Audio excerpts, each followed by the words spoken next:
Hi, my name is April Arrasate. I am here with 40 Tons at Equity Row at MJ Biz 2024. I am here in partnership with 40 Tons as Core Cannabis Museum. Happy to be bringing to you Steve DeAngelo, the legendary Steve DeAngelo, not only an activist and a fighter in the industry and a well-known. You can hardly get 5 feet in the conference here without Steve being flagged down. Also a good friend of mine. Steve, so grateful to have you here today.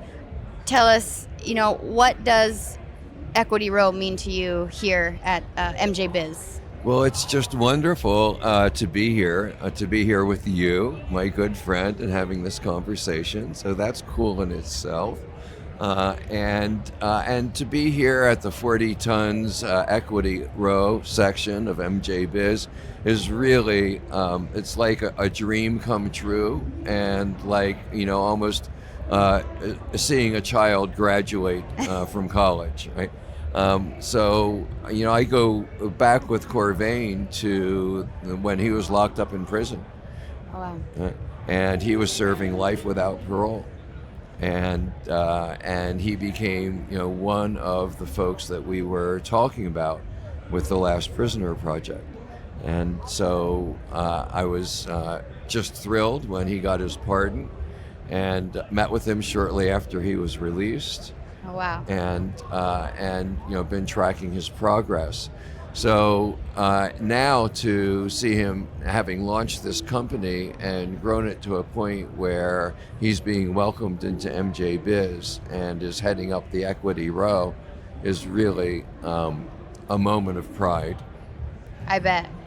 Must feel like your own child is spreading his wings. Right. Well, largely because of the way that I lived my life, I chose not to have children like my own biological children. So when I see someone like Corvain succeeding like that, who I helped along the way, I get a little bit of a taste of that. So being at Equity Row is also really gratifying. It's so important that people who carried this plant through the darkness of prohibition be given an opportunity to participate in the legal industry. They were never criminals. Corvain Right. was never a criminal. Michael Thompson was never a criminal. Nobody who served any time at all for selling weed or importing weed or growing weed was ever a criminal. They were heroes. They were heroes who carried this plant to people who needed it, and they carried it at great risk to themselves, and sometimes they paid the price for it. And so it would just be the height of injustice to think about building a legal industry of the magnitude of what's going on here and not including the people who made it possible in the first place. Completely. And, they continue to do what was done for them to other people in the industry trying to get into the industry.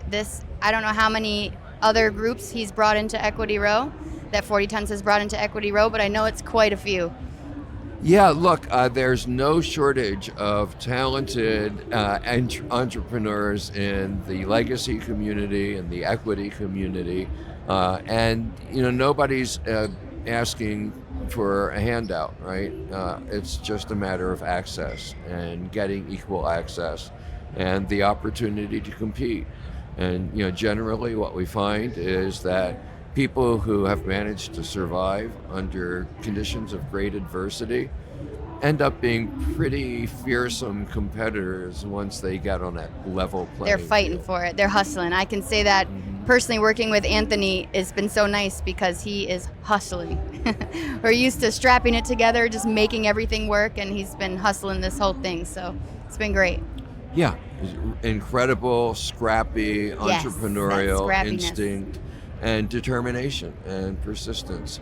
I was listening to another speaker who talked about the importance, and it was Josh Kesselman. Okay. So Josh was talking about burning the bridges, right? That if you are really going to be successful as an entrepreneur, you have to totally commit to what you're doing. You have to burn your bridges behind you. Yeah. And so, you know, for this community, the bridges were already burnt. They're already in. Yeah. And thanks to you. Well, you know, I was one of an army of thousands. I bet. Yeah. You were at the head of that army a lot of the time. So, let me ask you a quick question about, you know, we have limited time left in the Biden administration. Is there anything that you would like to happen in that time? I can make some guesses, but is there anything that you think we could do to alleviate the suffering that is still out there in the world today? Yeah, I mean, look, this is a president who, in a nationally televised presidential debate during the campaign to be elected, promised to release all cannabis prisoners. Promised to release all cannabis prisoners. And we remember that promise. And so that promise should be kept before he leaves office and no longer has the power to do it. He has been in office for 4 years. Many different organizations and prisoner advocacy groups have petitioned him, have put pressure on him, have asked him nicely, have asked him politely.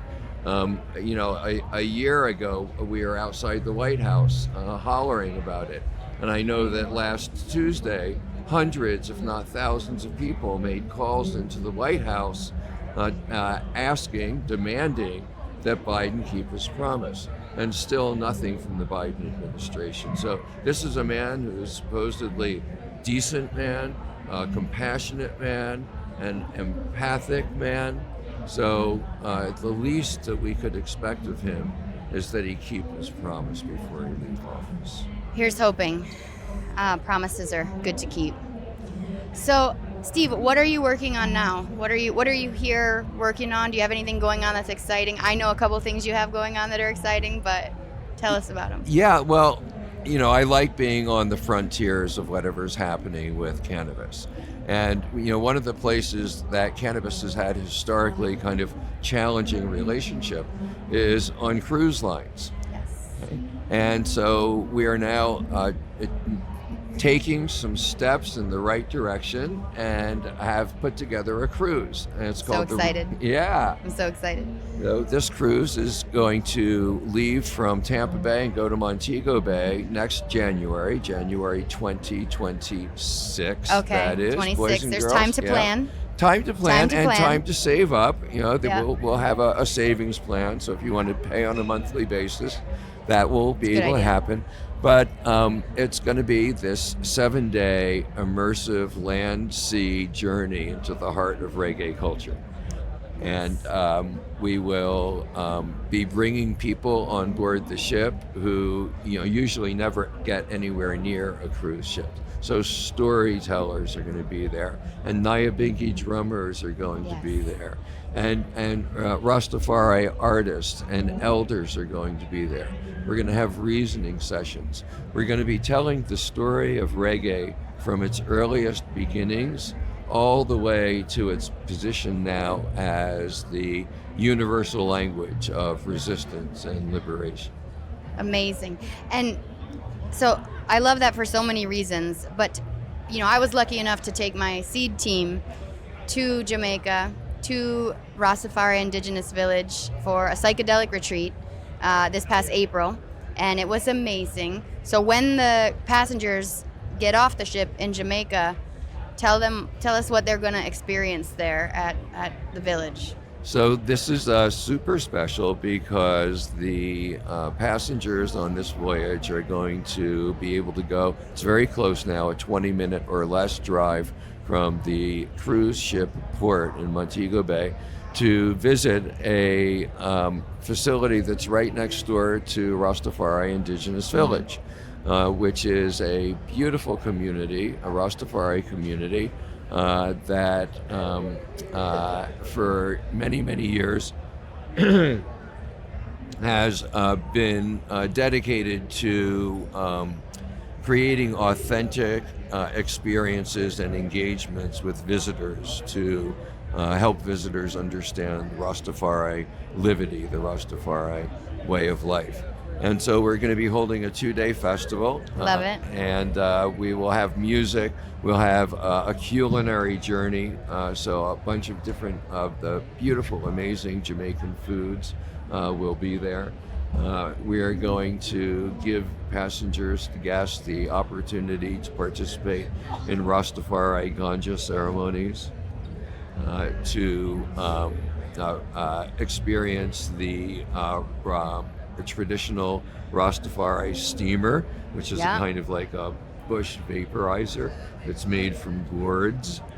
So Awesome. an experience, to that really will bring folks in touch with what lies beneath the surface of reggae culture. There's all this other richness that we're going to bring to folks and offer to them to experience. Well, we learned so much. My team had the best time. We learned so much about herbs, and the food was amazing. And I know we talked about this just coming from this convention in Las Vegas, where we come to the convention. It's a humongous expo. Everybody's walking for miles. The hotels are miles away. You still have to figure out food and lodging. And the thought of being able to go and be with, the people who care about cannabis on this cruise where the food is amazing, the lodging is taken care of. You really have the time to just sit back and talk about the industry, talk about reggae, talk about Rastafari, and learn, about the roots of where this all comes from. It sounds like a dream, especially after 3 days here. Yeah, well, what happens at MJ Biz for me, and I know for a lot of people, is, we're walking through the show and we're talking to a lot of people, but then we see somebody who, we really want to spend some time with. Or we meet somebody for the first time and they're really amazing people, and but we have to keep on moving because we're at the show and we got things that we need to do, right? And so now we're going to have this opportunity for all of us to be together for 7 days. And it's like, no, we don't have time to talk to each other at the show, but let's get into relation with each other. Let's understand each other as whole human beings. There's no way to get to know somebody better than to travel with them. Yeah, we get to stay still. The boat moves. Mm-hmm. That would be amazing. And just be able to use cannabis on a cruise. That's really groundbreaking. That's the part that gets a bit complicated. Oh, okay. So, here we go. Yeah, let me be clear. We are able to offer sponsorships to cannabis companies. Okay. We are able to have cannabis-oriented content. So one of the things that will happen on this cruise is that some of the people who smuggled weed out of Jamaica back in the day will be on board to talk about all of that smuggling.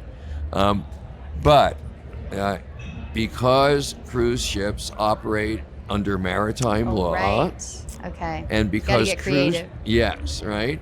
So look, I'm not, advocating anything here. Let me be clear. Yeah. As the cruise promoter, I cannot advocate that people do anything, but I can share with you that there are certain groups on Reddit that are dedicated to cruising and cannabis. Okay. And on there's Reddit, cruising and cannabis. Yeah. Okay. So if you Google Reddit cruising cannabis, you'll be taken to some groups. Got it. In those groups, there's conversations about this subject. And I'm just repeating those conversations. And what those conversations say essentially is, if you're bringing vape pens or edibles in your hand-carried luggage or in your pockets, you're going to be fine going on through a cruise terminal. It's like flying. I don't really like to fly with flour, but I'll fly with those things. Yeah, so don't put any flour in your checked bags. Yeah. Is what they're saying on these Reddit subgroups. Okay, I got it. No flour in your checked bag. Got it. I'm not saying that. Let's just be clear. I said it. There we go. All right. So I say I do this at the museum all the time because I like people to come to our exhibitions high, right? If you're going to go to a cannabis museum, go high. But you can't smoke in the museum because it's a dispensary and I'm highly regulated, and it's Boston, so it's, they're going to get you. But so we encourage people to seed their head in advance of coming. So I understand walking this line, but people will figure it out. We have smart consumers. Yeah, we a lot of us survived through Prohibition, so we can. You know this what is to a do. dance that we can do. And so the other project is a project that I'm doing with you. Yes, And, so excited. Super excited about this one. So it's a new consumer-facing brand called Silver. Yeah. It's called Silver because it's intended for people who are in their senior years. So it's a brand of cannabis by seniors. I'm 66 years old. My brother Andrew is 9 years behind me. Yep. By seniors for seniors. Right? Because you can't know what it's like to be in this stage of life and know what the needs are until you've really experienced it yourself. And so all of the products in this brand are going to be products that pass the Steve test. Right? This is a difficult test to pass. I can attest to the test, and it is a tough one to pass. But that means the products are amazing from beginning to end. Not only, the sustainability, the integrity of the growers, the integrity of the products, the integrity of the ingredients, and that's what makes it so exciting. Because I think people, in that age bracket, a lot of them don't know. A lot of them know, they're the baby boomer like you, but a lot of them don't, but they're looking for alternatives to pharmaceuticals and all the things that they're being shoveled these days. And so to have your kind of seal of approval on these things, I think will mean a lot to that consumer base. Yeah, look, experience matters. It Yes. matters in everything, and it matters in cannabis, and specifically experience as a senior. And that's what we bring to the table. And all of these products will be products that I use myself, that work for me, that help me with all the things that, and you seniors know what they are, that happen at this time of life. So, everything is going to be right. Another thing about being at this stage of life is that you really don't have time for halfway measures. You really want everything to be right. And so everything will be right. The producers are going to be ethical producers who are contributing to their community, who are good, decent people who I know and can go visit. Right. Right. And the packaging is going to be, whenever we can do it, hemp-based packaging. If we can't, it's at least going to be recyclable packaging. If we use plastic, it's going to be sea plastic, or it's going to be hemp plastic. So everything is going to be right. And when you open that product, all of the rightness that's surrounding it is going to be matched, and more than matched, by the product inside. Well, that's what you're known for. I mean, everyone I talk to, everyone who knows you is just like, Steve demands perfection, and that is the way it is. And I think it's amazing that you've stuck with it all this time, because it's so easy to fall off and do what's easy. But you just haven't. It's like all the way through to your genetics. I don't know how your mom did it, but she did it. Well, I have a reputation as being a very uncompromising activist, and so I think it just flows out of. If I were a patient man, then who knows where we might be today. So, yeah. And can sometimes be a little bit hard on my collaborators. But I wouldn't know anything about that. Right. But it will triumph in the marketplace. So we look forward to making Silver really, one of the first international cannabis brands. That would be amazing. Just get people, less pharmaceuticals would be great. Less around the pharmaceuticals. world. So the other thing that I have to announce is that I am the global brand ambassador now for Blimburn Seeds. Okay. Blimburn and I have had a long relationship. They supported me when I was traveling around the world, visiting various different growers. They always knew who had the grows, and they always very generously helped me get to those grows. So I know that they're good, decent, ethical people. Great. And they're on a mission to empower home growers. in the United States. They've done a lot of business in Europe and around the world, but they're now focusing on the U.S. And so part of what I will be doing, and this is a call out, is working to make sure that home growing is a part of cannabis regulations in every state. In places that haven't passed their regulations yet, Blimburn and I are going to be working to make sure and help support local activists who are working to ensure that home growing is included in those regulations. And in places like New Jersey, where home growing is not allowed, we're going to try and get that fixed. That's great. I mean, spread the seeds. Spread the seed. Spread the seed. And then, of course, continuing to work with you on the museum. It's been so cool to watch you carry your cage of babies. Yeah. Thank you. The effect that it's had on people, every place this cage goes, it draws attention. People want to see it. They want to start talking about it. It moves them. I've seen people brought to tears by it, especially the moms in the moms crowd. gotta motivate the moms. When the moms start moving, things start changing. Things start getting done. Yeah, well, thank you. It's been fun to just move people. That was the point, trying to get that information out there in a way that is striking. And your support in the museum is always. I feel grateful. Well, is there anything else you want to share with us today? Here at Always 40 Tons? onward, forever Always free. Onward, forever free. Well, thank you so much, Steve, for sitting down here at Equity Row. And thank you, 40 Tons, for allowing me to host this.